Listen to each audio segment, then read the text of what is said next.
শিক্ষার্থীরা আসসালামু আলাইকুম, আশা করি সবাই ভালো আছো। আজকে আমরা চার্লসের সূত্র পড়ব। তাহলে চার্লসের সূত্রে বলা হয়েছে যে স্থির চাপে নির্দিষ্ট ভরের কোনো গ্যাসের তাপমাত্রা 1 ডিগ্রি সেলসিয়াস করে বৃদ্ধি বা হ্রাস করলে গ্যাসটির আয়তন 0 ডিগ্রি সেলসিয়াস তাপমাত্রায় নির্ণীত আয়তনের 273 ভাগের 1 অংশ বৃদ্ধি বা হ্রাস পাবে। তাহলে আমরা আবার শুনি, স্থির চাপে নির্দিষ্ট ভরের কোনো গ্যাসের তাপমাত্রা 1 ডিগ্রি সেলসিয়াস করে বৃদ্ধি বা হ্রাস করলে গ্যাসটির আয়তন 0 ডিগ্রি সেলসিয়াস তাপমাত্রায় নির্ণীত আয়তনের 273 ভাগের 1 অংশ করে বৃদ্ধি বা হ্রাস পাবে। অর্থাৎ তাপমাত্রা বাড়ালে আয়তন বেড়ে যাবে, তাপমাত্রা কমালে আয়তন কমে যাবে। লক্ষ্য করো, মনে করি 0 ডিগ্রি সেলসিয়াস তাপমাত্রায় গ্যাসটির আয়তন হচ্ছে V0 বা V0। তাহলে 1 ডিগ্রি সেলসিয়াস তাপমাত্রায় গ্যাসটির আয়তন কত হবে? V0 তো থাকবেই, প্লাস V0 এর 273 ভাগের 1 অংশ বৃদ্ধি পাবে। এই V0 এর 273 ভাগের 1 অংশটা বেড়ে যাবে, আর V0 আগের তাপমাত্রা। তাহলে 1 ডিগ্রি সেলসিয়াস তাপমাত্রায় আয়তনটা হবে V0 প্লাস V0 এর 1/273। 2 ডিগ্রি সেলসিয়াস তাপমাত্রায় আয়তনটা কত হবে? V0 প্লাস V0 এর 2/273। তাহলে T ডিগ্রি সেলসিয়াস তাপমাত্রা আয়তনটা হবে V0 প্লাস V0 এর T/273। সুতরাং VT হলো কি? T ডিগ্রি সেলসিয়াস তাপমাত্রায় গ্যাসটির আয়তন VT সমান V0 প্লাস V0 এর T/273। তো শিক্ষার্থীরা, এই সূত্রটি হচ্ছে একটি সরল রেখার সমীকরণ। আমরা জানি y = mx + c একটি সরল রেখার সমীকরণ। এখন এই সরল রেখার সমীকরণ থেকে আমরা বুঝতে পারি যে তাপমাত্রা বৃদ্ধি পেলে আয়তন বেড়ে যাবে, তাপমাত্রা হ্রাস পেলে আয়তন কমে যাবে। তাপমাত্রা যদি আমরা হ্রাস করতে থাকি তাহলে -273 ডিগ্রি সেলসিয়াস তাপমাত্রায় গ্যাসের আয়তন তাত্ত্বিকভাবে 0 হয়ে যায়। অর্থাৎ গ্যাসটির আয়তনটা তাত্ত্বিকভাবে থিওরিটিক্যালি 0 হয়ে যায়। আমরা যদি একটি গ্রাফ আঁকি, এদিকে হলো তাপমাত্রা আর উপরের দিকে হচ্ছে আয়তন, তাহলে তাপমাত্রা কমালে আয়তন কমবে, তাপমাত্রা কমালে আয়তন কমবে, তাপমাত্রা কমালে আয়তন কমবে। এভাবে তাপমাত্রা কমাতে কমাতে কমাতে যদি -273 ডিগ্রি সেলসিয়াস তাপমাত্রায় নিয়ে যায়, তাহলে আয়তনটা কমতে কমতে কমতে কমতে 0 হয়ে যাবে। আচ্ছা, এখন দেখো ফারেনহাইটের সাথে ডিগ্রি সেলসিয়াসের যে সম্পর্ক, সেটা হচ্ছে যে ফারেনহাইট সমান 9/5 সেলসিয়াস প্লাস 32। এখান থেকে আমরা ডিগ্রি সেলসিয়াস এবং ফারেনহাইটের একটি সম্পর্ক পেয়ে যেতে পারি। এবার আমরা পড়ব, চার্লসের সূত্র হতে প্রমাণ করো V সমানুপাতিক পরম তাপমাত্রা T। তাহলে আয়তন পরম তাপমাত্রা সমানুপাতিক, এটা চার্লসের সূত্র থেকে আমরা প্রমাণ করব। এখন মনে করি T1 ডিগ্রি সেলসিয়াস তাপমাত্রায় গ্যাসটির আয়তন হচ্ছে V1 এবং T2 ডিগ্রি সেলসিয়াস তাপমাত্রায় গ্যাসটির আয়তন হলো V2। তাহলে V1 সমান V0 প্লাস V0 এর T1/273 সমান V0 কমন নিলাম 1 প্লাস T1/273, V0 ইন্টু সরল করলাম 273 প্লাস T1, V0 ইন্টু আমরা জানি 273 plus small t1 equals to capital T1। এটা পরম তাপমাত্রা, ক্যাপিটাল T1 ডিভাইডেড বাই 273, এটাকে 1 নং সমীকরণ দেয়া হলো। ঠিক একইভাবে আমরা পাবো V2 সমান V0 ইন্টু T2/273, 2 নং সমীকরণ। 1 নং সমীকরণের মতো করেই আমরা একইভাবে যদি প্রসিড করি, তাহলে V2 সমান এটা পাবো, এটাকে 2 নং সমীকরণ ধরা হলো। অতঃপর সমীকরণ 1 ভাগ সমীকরণ 2, তাহলে V1/V2 ইকুয়ালস টু T1/T2, বাকিগুলি কাটাকাটি চলে গেল। তাহলে V1/V2 সমান T1/T2, এটা যদি হয় তাহলে আমরা বলতে পারি, আমরা কি বলতে পারি দেখো, T1 ইকুয়ালস টু V2/T2 সমান ... সমান Vn/Tn ইকুয়ালস টু K। সেখান থেকে আমরা বলতে পারি V/T ক্যাপিটাল T সমান K, V সমান KT, V সমানুপাতিক T প্রমাণিত।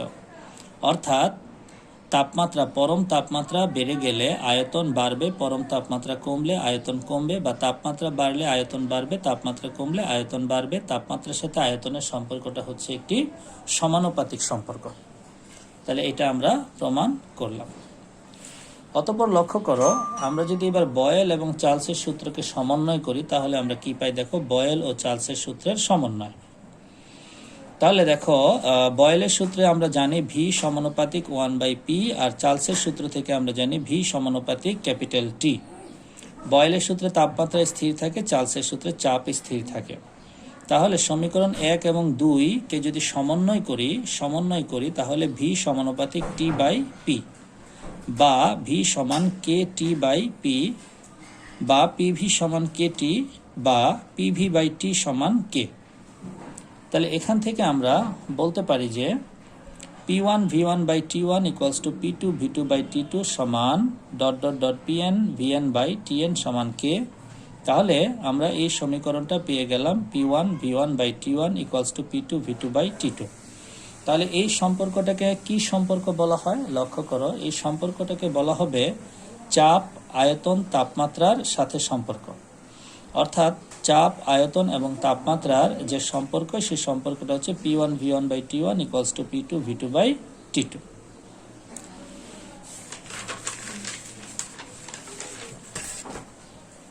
তারপর দেখো, গ্যাসের ঘনত্বের সাথে তাপমাত্রা ও চাপের সম্পর্ক। গ্যাসের ঘনত্ব আমরা জানি, ঘনত্ব একটা বিষয়, তাপমাত্রা আরেকটি বিষয় এবং চাপ হলো আরেকটি বিষয়। এই তিনটির মধ্যে কি সম্পর্ক থাকে সেই সম্পর্কটি আমরা প্রতিপাদন করি। আসো, সমন্বয় সূত্র হতে আমরা পাই P1 V1/T1 equals to P2 V2/T2। আবার V1/V2 সমান P2 T1 P1 T2। এটা আমরা রিঅ্যারেঞ্জ করে নিলাম। আমরা জানি ঘনত্ব ইকুয়ালস টু ভর বাই আয়তন। তাহলে ঘনত্ব ইকুয়ালস টু ভর বাই আয়তন হলে D সমান W/V। প্রথম গ্যাসের জন্য V1 ইকুয়ালস টু W/D1, আর দ্বিতীয় গ্যাসের জন্য V2 সমান W/D2। তাহলে এই মান দুটি প্রথম 1 নং সমীকরণে যদি বসিয়ে দেই তাহলে W/D1 ডিভাইডেড বাই W/D2। এখানে W উভয়ের ক্ষেত্রে ভরটা সমান, তাই W তে কোনো নাম্বারিং করা হয়নি। সমান P2 T1 P1 T2। W কাটা থাকলে হচ্ছে D2/D1 equals to P2 T1 P1 T2। এটাকে রিঅ্যারেঞ্জ করলে আমরা পাই 1 গুলো এক পাশে আর 2 গুলো এক পাশে নিলে আমরা পাই P1/T1 D1 equals to P2 divided by D2 T2। তাহলে এই সম্পর্কটাই হচ্ছে গ্যাসের ঘনত্বের সাথে তাপমাত্রা ও চাপের সম্পর্ক। গ্যাসের ঘনত্বের সাথে তাপমাত্রা এবং চাপের সম্পর্ক। এবার আসো, এই সূত্রগুলো দিয়ে আমরা যদি কিছু অঙ্ক করি, চার্লসের সূত্র দিয়ে যদি কিছু অঙ্ক করি তাহলে কি দাঁড়ায়? স্থির চাপে 54 ডিগ্রি সেলসিয়াস তাপমাত্রায় গ্যাসের আয়তন 250 সেন্টিমিটার কিউব। তাহলে 381 ডিগ্রি সেলসিয়াস তাপমাত্রায় গ্যাসটির আয়তন কত হবে? আসো আমরা অঙ্কটা করি। আমরা জানি V1/T1 equals to V2/T2, V1/T1 equals to V2/T2। তাহলে লক্ষ্য করো, এখানে V1 হচ্ছে 250 সেন্টিমিটার কিউব, T1 হচ্ছে 54 plus 273 kelvin. V2 equals to what বের করব, আর T2 equals to 273 plus 381 kelvin. তাহলে এখান থেকে আমরা যদি মানগুলি বসাই দিই, তাহলে মানগুলো বসাই দিলে আমরা পাবো V2 সমান 500 সেন্টিমিটার কিউব। এটা আমরা পাবো, মানগুলো বসাই দিলে V2 সমান 500 সেন্টিমিটার কিউব আমরা পেয়ে যাব। তারপর দেখো, এই অঙ্কটা তোমরা করবা 32 ডিগ্রি সেলসিয়াস তাপমাত্রায় 1 atm চাপে 3 লিটার আয়তনের কোনো একটা গ্যাসের জন্য চাপ যদি স্থির থাকে তাহলে 18 ডিগ্রি সেলসিয়াস তাপমাত্রায় ওই গ্যাসটার আয়তন কত হবে? এটার অ্যান্সার হচ্ছে 2.86 লিটার। তাহলে অঙ্কটা তোমরা করবা। একইভাবে 20 ডিগ্রি সেলসিয়াস তাপমাত্রায় গ্যাসের আয়তন 0.5 মিটার কিউব। আয়তন যদি 0.85 মিটার কিউব করা হয় তাহলে তাপমাত্রা কত? তাপমাত্রাটা হচ্ছে এত কেলভিন, এত ডিগ্রি সেলসিয়াস। এটাও অঙ্কটাও তোমরা করবা। অতঃপর দেখো, 0 ডিগ্রি সেলসিয়াস তাপমাত্রায় 76 সেন্টিমিটার মার্কারি চাপে 224 মিলিলিটার আয়তন যদি হয়, আর 27 ডিগ্রি সেলসিয়াস তাপমাত্রায় 758 মিলিমিটার মার্কারি চাপে, তাহলে ওইটার আয়তন কত? তাহলে আমরা সমন্বয় সূত্র থেকে জানি যে P1 V1/T1 equals to P2 V2/T2। তাহলে প্রত্যেকটার মান যদি এখানে বসাই দিই তাহলে V2 সমান এত মিলিলিটার হবে। তাহলে শিক্ষার্থীরা, এইটুকু আমরা আজকে করলাম। আমরা আরেকটা অঙ্ক এখানে করতে পারি, সেটা হচ্ছে যে দেখো 17 ডিগ্রি সেলসিয়াস তাপমাত্রায় এবং 99.99 কিলো প্যাসকেল চাপে পানির এত মিটার কিউব হাইড্রোজেন গ্যাস সংগৃহীত করা হলো, পানির উপর সংগৃহীত করা হলো। এসটিপিতে শুষ্ক গ্যাসটির আয়তন এবং ভর কত? তাহলে আমরা জানি P1 V1/T1 = P2 V2/T2। তো এখানে P1টা হচ্ছে 99.99 বা -3.270। এটা হচ্ছে জলীয় বাষ্পের চাপ। জলীয় বাষ্পের চাপটা অঙ্কে দেয়া থাকবে, ফলে চাপ থেকে জলীয় বাষ্পের চাপটা বিয়োগ করলে আমরা এটা পাবো, একটা মান পাবো। তারপরে হচ্ছে যে V1 = 0.058 মিটার কিউব, আর ক্যাপিটাল T1 হলো 17 ডিগ্রি সেলসিয়াস আছে, এটাকে ক্যালভিনে নিলাম। P2 হচ্ছে এসটিপিতে, কিলো প্যাসকেলে এত 101.325, আর ক্যাপিটাল T2 = 273। তাহলে V2 = আমরা হোয়াট। তো এখানে যখন আমরা মানগুলি বসাই দিব তাহলে আমরা V2 পেয়ে যাব কি 0.0521 মিটার কিউব। আচ্ছা, এখন আসো 0.0521 মিটার কিউব সমান কত? 1000 × 0.2 হচ্ছে এত লিটার, তাহলে এত লিটার। তাহলে 22.4 লিটার হাইড্রোজেন গ্যাসের ভর হলো 2 গ্রাম, তাহলে 52.1 লিটার হাইড্রোজেনের গ্যাসের ভর কত? এই যে 4.689 গ্রাম, 4.689 গ্রাম। ক্যালকুলেশনগুলো তোমরা করলেই বুঝতে পারবা যে অঙ্কগুলো একেবারেই সহজ। অতঃপর আমরা আজকে জানবো যে বয়েল, চার্লস এবং অ্যাভোগাড্রো সূত্র হতে যে PV = nRT এই সমীকরণটা প্রতিপাদন করে কিভাবে সেটা আমরা জানবো। দেখো, আমরা অ্যাভোগাড্রো সূত্র থেকে আমরা প্রথমে বয়েলের সূত্র থেকে জানি V = 1/P, আর চার্লসের সূত্র থেকে জানি V = T, আর অ্যাভোগাড্রো সূত্র থেকে আমরা জানি V = N।